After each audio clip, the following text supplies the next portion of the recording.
E falando dos big numbers do Flamengo, não podemos deixar de falar do novo contrato de patrocínio com a Betano, né? A Betano já amplamente posicionada aí no futebol mundial, né? Aqui no Brasil com o Brasileirão, acho que eu estava na Copa América, né? E outras competições, a Champions, enfim.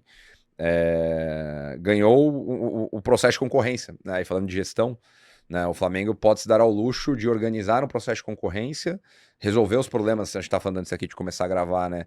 Com a antiga patrocinadora de maneira até elegante, considerando que a antiga patrocinadora estava inadimplente, tinha uma série de questões operacionais, mas fato é que esse processo de concorrência levou o Flamengo àquele que é de longe o principal contrato de patrocínio da história do esporte aqui no Brasil, do futebol aqui no Brasil. São 270 milhões de reais por ano, contrato de 3 anos, então o contrato totaliza aí quase um bi de real. E aí trazendo para dólar, para fazer a comparação com os maiores clubes do mundo, isso dá 50 milhões de dólares ano, que é um patamar de patrocínio master de grande clube europeu. Top 10. Então, mais um statement aí, né? O Flamengo fincando bandeira com o potencial de massa que tem, com a marca relevante que tem, de conseguir rentabilizar isso, né? Quando a gente fala do torcedor de balanço, torcedor de clique, de visualizações de mídia social, as pessoas às vezes até fazem brincadeiras pejorativas, mas nesse caso é muito importante a gente saber que não só a transição do antigo patrocinador, quando o Flamengo entende que ele vai dar uma espécie de default nos pagamentos, e todo esse processo de abertura de concorrência, a Betano, que foi a vencedora, ela acabou tendo a sua proposta aceite, mas também você teve outras propostas em patamares equivalentes. Então isso significa que esse preço não foi o Flamengo que deu ou alguém da Betano que topou pagar numa empreitada louca. O Flamengo ele tem toda uma mensuração, né, de poder de alcance das marcas que o circundam, que fez com que mais de uma marca entendessem que esse patamar de top 10 mundial é um patamar factível para o que o Flamengo gera em retorno de imagem. Isso foi muito legal. E mais do que isso, Pedrão, a gente tem um novo bloco de direitos de transmissão que está vigente entre 2025 e 2029. Nesse acordo, até que ficou muito famosa uma entrevista recente que o presidente BAP deu para a Flamengo TV, na qual ele explica que o Flamengo deixou, nesses 5 anos, nesses 4 anos, né, quase meio bi de real na mesa para fins do que ele já cedeu em relação a uma distribuição mais equalitária com os outros clubes. Quando o Flamengo adiciona os 125 milhões que a PixBet pagava, esses 280 em fixo e mais variável, o Flamengo está recompondo o seu caixa com uma perda de arrecadação.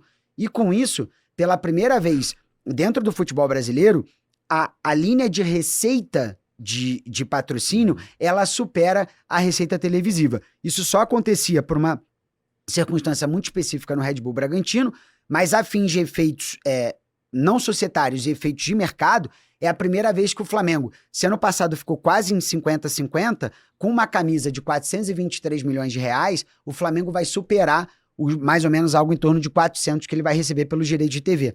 E isso passa um recado para o mercado que os clubes têm muito potencial para fazer esse aumento de arrecadação. Só para fins de comparação, a mesma Betano, no ano que ela patrocina o Fluminense, no ano que o Fluminense ganhou a Libertadores, a Betano ela pagava cerca de 20 milhões de reais por ano para o clube. Ela vai pagar quase 10 vezes mais para o Flamengo nesse ciclo. Obviamente, o Flamengo tem uma questão de massa, o Fluminense também é um clube respeitado, mas talvez o Fluminense consiga aumentar esses 20 e, naturalmente, todos esses clubes que estão recebendo esses valores das patrocinadoras, eles só precisam tomar muito cuidado para que eles não onerem sua folha de pagamento, para que lá na frente esse mercado de apostas recue um pouquinho nesses patamares e os clubes acabem se alavancando e se endividando mais do que eles podem. E a má notícia para os clubes que competem com o Flamengo é que, né, se a gente pegar a folha do Flamengo hoje do futebol, ela tá ali na ordem de 60 milhões de reais por mês, que já é um negócio colossal, mas só com esse contrato de patrocínio o Flamengo já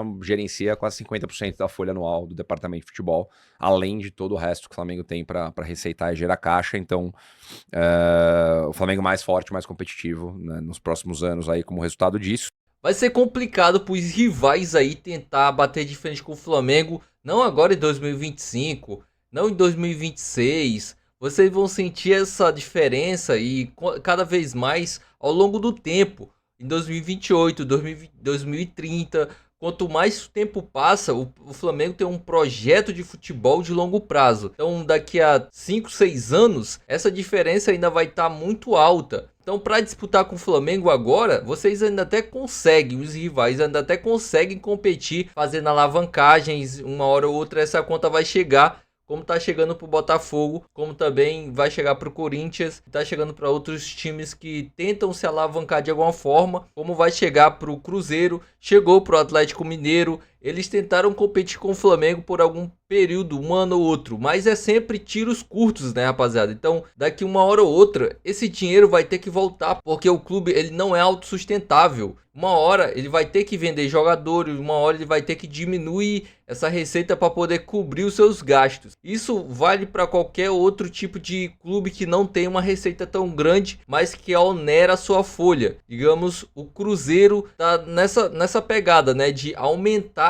o seu custo na sua folha salarial, mas não tem um faturamento que cubra esse investimento.